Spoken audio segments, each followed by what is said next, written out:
Ito, yung dalawang pinamabentang phones ni Vivo. Si Vivo V21e and Vivo V21 5G. Guys, napanood nyo na aking unboxing, full review. And now, the gaming review of these two phones. Since worth it na magkaroon sila ng full review nila, gaming review and camera review, because they're truly one of the best-selling phones out there in the market right now. And you should try them out as well. Pero, in terms of gaming, okay ba sila? Okay ba siya sa ML, COD, PUBG, Asphalt 9? Ako, makikita nyo lahat yan. And of course, na-update yung software nila. Gano'ng kaganda? Dalawang to? We'll have to see. Right now, I'm Vince, and you're watching Unbox Diaries. Ooh.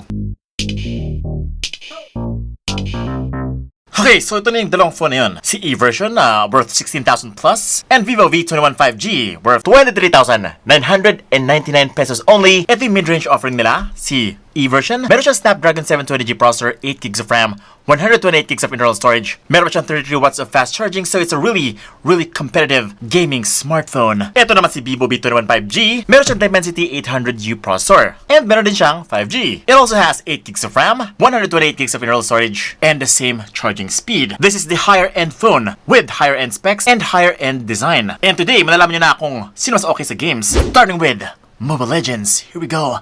Okay, so first of all, Vivo V21e, the more optimized of the two. And as you can see, napakaganda ng graphics, very smooth. Guys, hindi kayo magkakamali dito in terms of Mobile Legends gameplay. If you love Mobile Legends, you will love the Vivo V21e because of the graphics it gives you. Guys, meron pa siyang AMOLED display na nakadagdag sa graphics ng game. Mas pulido yung colors, mas deep yung blacks, mas pure yung whites, and mas vibrant yung colors. It does not give you that washed out look. Parang buhay na buhay yung colors niya, parang it looks kind of brand new. Compared to an IPS LCD display na mid-range phone, this is well above the rest. Napansin ko rin na wala masyadong frame drops. Actually, wala talagang frame drops. This is a well-optimized game for this phone. Ako na nasabi sa inyo, napaka-smooth tingnan ng mga games dito. And that is all thanks to a Snapdragon 720G processor na I think since marami masyadong phones ang gumagamit ng Snapdragon 720G, the optimization is up to the highest priority. Ibig sabihin, halos lahat ng mga settings sa games, kompleto kayo. And most likely, magiging smooth ang experience nyo at mas maganda yung inyong graphics din sa phone nyo. Ang minor gripe ko lang naman is yung kanyang water drop notch. It's not a new design. Kung pwede na sana, punch hole na sana. Anyways, ang okay sa kanya is hindi lang maganda yung graphics niya. Mabilis na siya mag-charge kasi nga meron siyang 33 watts of fast charging. Ayun lang, hindi ganun kalaki yung kanyang battery. Pero of course, because the battery is not so big, mabilis siya mag-charge or magpuno. Giving me about an hour and 30 minutes of full charge. Actually, less than that. Ito naman tayo kay Vivo V21 5G. Well, meron kayo napansin? Ang napansin ko lang naman is, ang display niya ay mas high quality. Mas bright yung display. Although, ba't ganun? Parang mas okay yung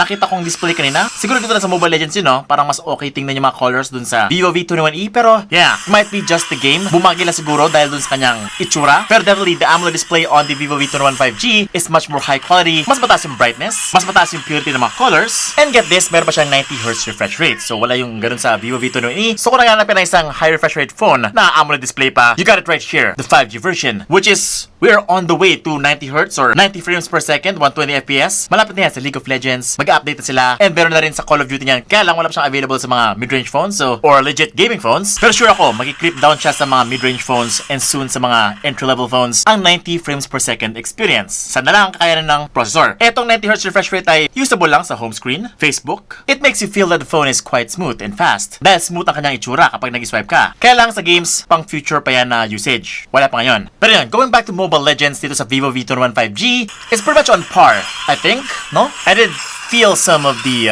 frame drop. Yes, nagkakaroon siya minsan. Siguro hindi pa siya ganun ka-optimized talaga. But yeah, both of these phones have HFR mode on, up to high graphics, and meron na silang shadows. Mga pala, both phones are updated. Saka na lang latest software. Napansin ko na wala masyadong update dito sa 5G version since our full review. Pero dito maraming updates. Pero yun lang, no?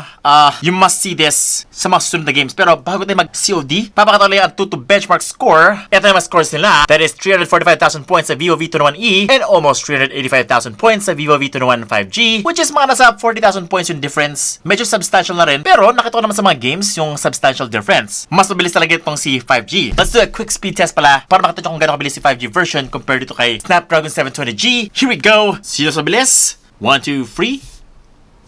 5G. Ito naman. Siya ulit. Sa Facebook. Boom. No doubt about it. Pictures. Siyempre, yung 5G version, mas mabilis nag-load yung app. And sure enough, kapag bumalik ka na ngayon sa home screen, para mas mabilis pa rin yung pagbalik ni 5G. Ito guys, ito. 1, 2, 3. o mas mabilis. Pero ito na naman, no? Sa Call of Duty, nakita ko na sobrang okay pala ni Vivo V21e dito sa Call of Duty. As in, kumpleto yung kanyang settings, very high graphics, up to max frame rates, and kumpleto yun dito sa baba. Meron lang isang naka-gray out, and oh wow, the graphics is just so delicious.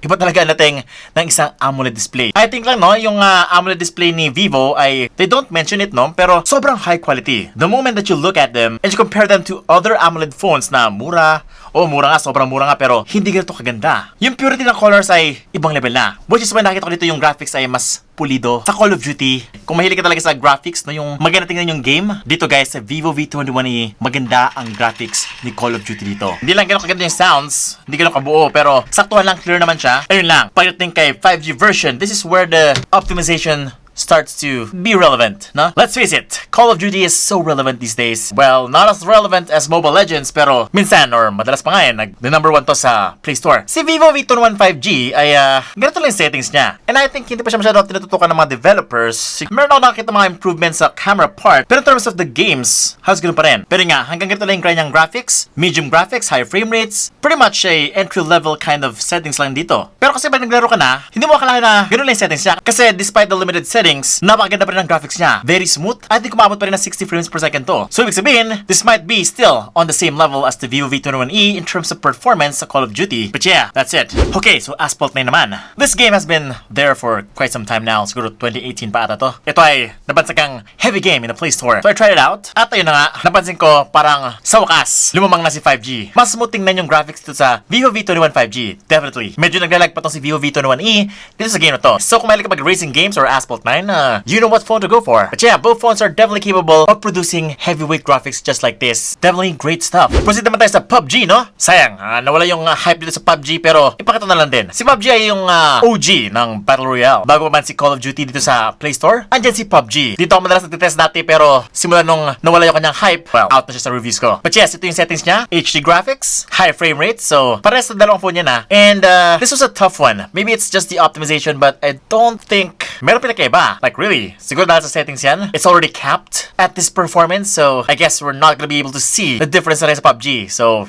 yeah, either phone will do kapag nagpa-PUBG ka. And last but not least ay sa Genshin Impact, the heaviest game in the Play Store and App Store. Ito yung like ko nalaro sa PC kasi nga ayaw ko yung graphics sa mobile. Kahit anong mobile phone, hindi pa rin kaya yung kasing gandang graphics sa PC Master Race pa rin. But yes, here it is, the comparison between two phones, Genshin Impact. So, for both phones, kaya naman nila hanggang medium graphics, 60 frames per second, pero feeling ko talaga na hindi sila maabot ng 60 FPS. Simply because yung kanilang mid-range processor ay saktuhan lang. Actually, you need about 500,000 points and to benchmark to even go near 50 frames per second on this game. So, there you go. Pero nga, what I'm seeing right here is definitely, the keyword is playability. So, kung gusto mo lang talaga maglaro ng Genshin Impact sa mobile, this is okay. Although may struggle pa rin kapag marami siya nangyayari sa background, like marami siya ng enemies, marami siya ng effects like yung wind, mist, and things like that. Lalo kapag nag-rain, ayun, dun siya babagal. But for now, this is totally okay. Very playable in Genshin Impact. At ayun. Now, for the price. Now, alam nyo naman na 16,999 pesos si Vivo V21e. And we got the Vivo V21e already out with 16,999 peso price. And it already has 8 gigs of RAM, 128 gigs of internal storage. Si Vivo V21 5G naman, finally lumabas na 23,999 pesos only, 8 gigs of RAM plus 3 gigs, and 128 gigabytes of internal memory. Hopefully, no, in the near future, saya lang, hindi umabol yung kanyang update dito sa ating review, gaming review ng Vivo V21 series, itong C5G version. It could have been the better phone. Simply because, syempre, mas maganda talaga yung specs niya. But don't worry, no, nakita naman yung update for the camera and it's quite good this time around. Alam niyo naman nangyari dun sa full review, di ba? Parang hindi masyado okay yung camera ni 5G. But this time around, in our full comparison of the Vivo V21e and Vivo V21 5G camera feature, up next na yan on Unbox Diaries. Kaya mag-subscribe ka lang, hit the bell icon so that you don't miss that video. I'm Vince and you're watching Unbox Diaries. Woohoo.